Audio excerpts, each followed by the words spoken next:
It's a cool, it's a cool complex. Yeah, it's a cool little vibe, man. It's kind of like I wouldn't say a dorm, but like a hotel room sometimes, because a lot of people are Airbnb that shit. Yeah, it's got a hotel feel to it for sure.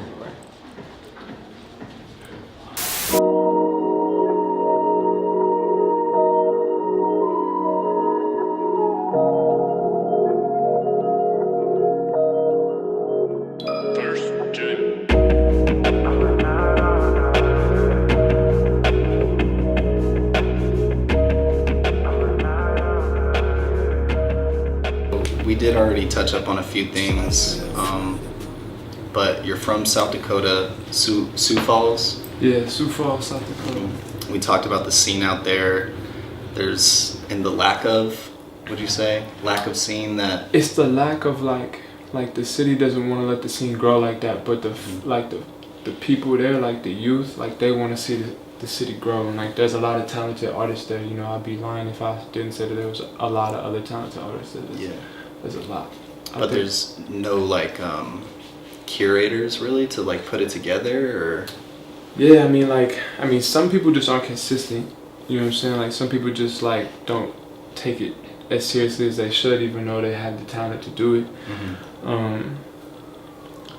And other than that, like, but there is no like people that are really truly curating a scene to like bring out, you know, people more often. Like not even just like the local artists, but to like bring out like bigger, like more popping artists. They're holding back almost because of that, because of where they are. And I mean, I wouldn't say it's the artists the most that are holding back, but instead like the city itself that kind of holds it back from happening. Like there is this one kid though, like I said, named Benny Bands, and he's like the only kid that I know that's really making an effort to try and put a whole scene together, like throwing parties, throwing shows, and not trying to take on an artist role, but just like actually be like the party promoter, the dude that brings out the artists. You know what I'm because saying? it takes more than just the artist, you know, exactly, to really create that. And then you came out to California, to San Diego specifically, to join the Marines. And how long were you in the Marines for? I was in the Marine Corps for 3.5 years, mm-hmm. and then I was retired from the Marine Corps, and then I lived there for like another year after that, and I came straight to LA. Okay. And then LA is where you really started to push your music and push your career. Yeah. That's when I like when I was in San Diego, like that year that I got out, that's when I started telling, you know, everybody, you know, I'm an artist, like that's what I'm doing, that's my career, that's what I'm going. Yeah. And then it's just like people don't take you serious if you don't have music out, right? And then I finally, when I moved to LA, I decided to start releasing the music that I've been working on, and then just trying to been keeping it going from there on. Yeah. And like through that, you've come across. What have you like come across since you've been out here? Like what? How can you like explain your advancements? You know what I mean? I've come across some really big blessings and some interesting scenarios, you know, like you meet, there's a lot of people out here, so you meet a lot of people a lot, especially if you're trying to go out and socialize with people, you know. And at first, like that first couple, you know, months of being out here, you know, even like the first year, you kind of go through people and you find out like people who are really trying to just like use you for whatever you may have around you, and if you don't have much around you, you realize how quickly they disappear. You learn a lot. Yeah. Like especially being in LA, I feel like. Facts. Mm-hmm. But I've came across a lot of blessings, like working with Anton and working with Zaro and like me and Jaleel, and like being able to, you know, just like creating a really close like friendship and bond with him. Like the homie Ray, man, like he's been a huge blessing. Just like always looked out when I first got out here. You know, there's like everybody that's in my life, that's close to me in my life, is a blessing right now, because that I met out in this LA area, you know what I'm saying? Because without them, I wouldn't have been able to do what I've been doing out here. There's lots of like motivated people out here, and if you're a musician, then they stick to it, you know what I mean? Like they're really like musically motivated, and they, you know, they're finding out the ways to get themselves out there more because, you know, through the social media, through whatever it is, you know, it's kind of all out here in LA. Yeah, and you know, like I've learned that big time, especially like, you know, I got like my dude Unique. He's an artist that I was talking to you about earlier. He's, you know, he's been a blessing to have around out here too, because he's just like that socializing type of guy. You know, he's got good energy. He brings that good energy out around people. Jalil the same way, you know, but that's kind of like been who I am out here like making moves with, you know, if I'm not alone. If I'm doing shit on my own, I'm doing shit on my own, but then like if I have somebody with me, it's usually like him or Jalil or something. Okay. You know. Yeah. And they do they kind of like bring that out of you because you seem kind of like a more reserved type of guy. I'm a chill dude, but like when I get to know you, or like if I feel comfortable, and it doesn't take me too long to feel comfortable, I can I can speak enthusiastically with you. I just talk soft. I don't know what happened, I feel you. bro. Like I had the same like kind of problem. Like I had to really like open up to people because I'm more of a reserved person. Yeah. And you know, especially when I'm doing this, like I gotta meet up with somebody I've never met, and I gotta like show that personality. You know, I mean, it is kind of tough, but just being around genuine people really helps. No, it makes a big difference. And also I'm just like, me naturally, I'm just a believer in energy. You know what I'm saying? So like, I really feel like if I put out a good energy, if I come with you with good energy and good intentions, you know what I'm saying? Like, and that's what I even try to do with my music, is put like that good intention through my music. You know, just when I'm creating it, whatever. Like, I feel like that would really make a difference in the type of people that really end up being around me. And some people you learn like your boundaries that you have to have with them, but like all around, I've been blessed, man. Like I've had a lot of really good people around me, and I'm hoping to try to keep it that way and just keep believing in that same good energy stuff. You know what I'm saying? Like even this, like your energy, you know, all y'all, it's been cool. We so come like, as like a you know, as so a whole thing. It's just been cool. So I enjoy it. You know, me, I feel more comfortable now just sitting here chilling, like talking, and it makes it easier, you know. Could be with anybody else. That's true. Hell yeah, I appreciate that too. I'm glad that we kind of give off that like home-like feel, you know what I mean? Yeah, definitely. The comfortability. Did anybody did you start 1stGen Music Group? Did you start that in South Dakota? Nah. So I actually just started the whole label stuff like out here. Probably like we put the whole label together probably like a year ago. Okay. You know what I'm saying? Like really like put the idea of like, okay, it was always an idea of wanting to have the label, but really saying, all right, it's time to do it, and like getting everything. Is that the same time? Yeah, is it the same time that you really started to push everything?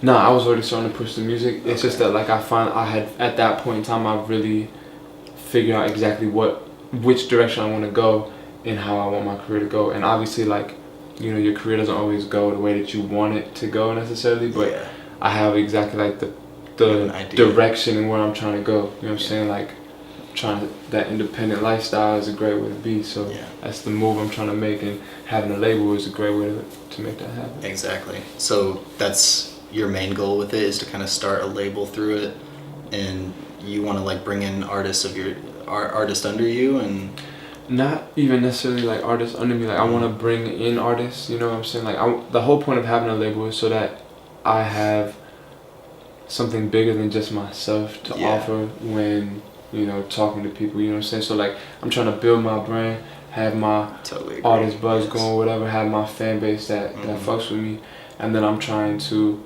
say, you know, this is what I have to offer. I felt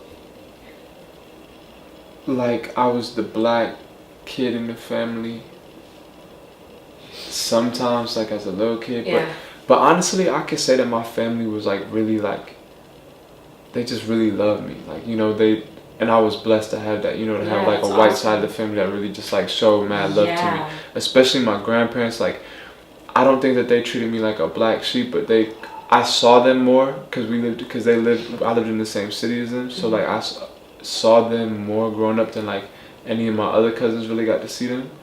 So there was just kind of like maybe more of a connection sometimes there. But I'll say I did feel like that black sheep, or like that like I really noticed that like I was the black kid in a weird situation, because like when I turned 14, my mom had actually gone to prison, right? What? Yeah. Damn. So I had to live with my aunt and uncle for 2 years. And so they brought me in, like, you know, like, yeah, they treated me like I was like one of their kids, right? Yeah. But like, you know, there was like them asking my other aunts and uncles for money because it saying it's expensive to have me around, or whatever, like, you know, having to deal with like going to switching to like going to stay with other aunts and uncles in the summertime to like help give them a little bit of a break, you know what I mean? Like, Yeah. just like that, like kind of being tossed around because I gotta be somebody else's responsibility for a little bit, or everybody gotta share the responsibility while, you know, my mom gone. And it's Do you like, feel like if you were white that wouldn't have been the same, or regardless it would have been the same?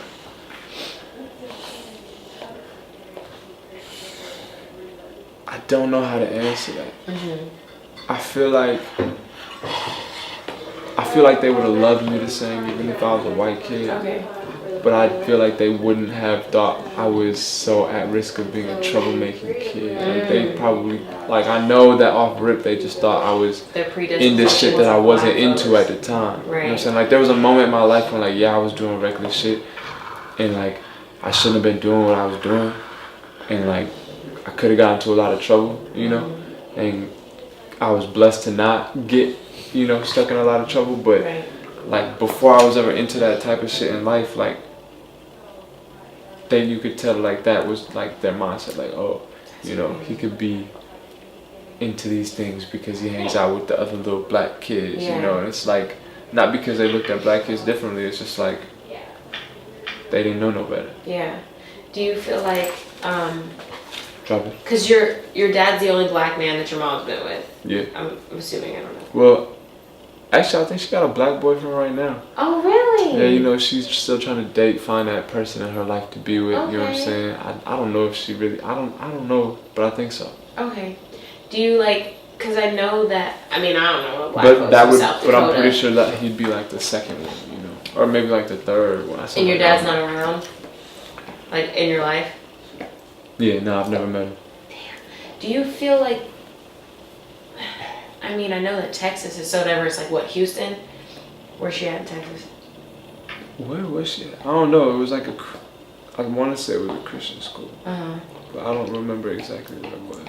But I want to say it was. I want to say it was close to Texas Tech, but I don't think it was Texas. I gotta ask her that now. Did you ever hear anything like bad about your dad growing up? Because I know that, I mean, I don't know what the diversity is like in South Dakota. I imagine that it's not very diverse, and therefore my first thought would be, my black dad isn't around, he got with my white mother, and people are like, just like a black man. Like, did you ever hear or feel anything like that? I heard stuff like that, you know,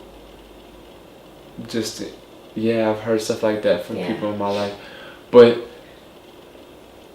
he's actually in prison for like the next 25 years, so you know what I'm saying? Like, I'm sorry. No, I did not expect that. When you said you never met him, I thought it was like by his choice that he's not around. So when I was like, Damn. like, I think like 11 or either 11 or 13, I got a letter in the mail, and it says, oh, you know, you received a check from this inmate, and it says like, what's up, and then you do the research, and you have all the inmate's information. You find out like how long they're locked up for, how long they won't be there for, and all that. So it's like, yeah, so he...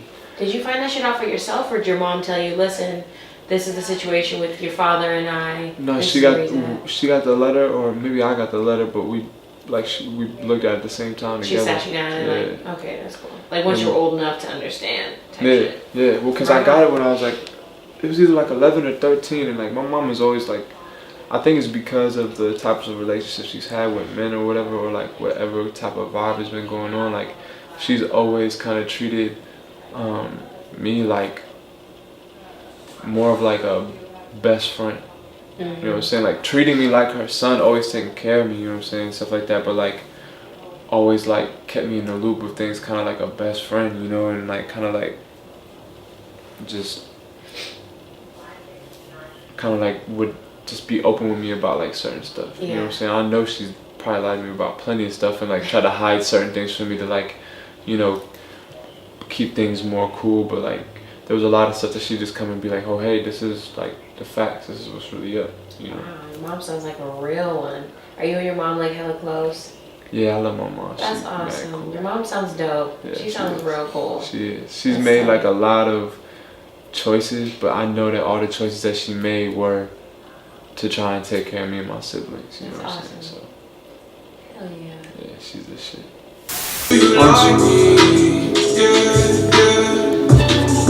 And they don't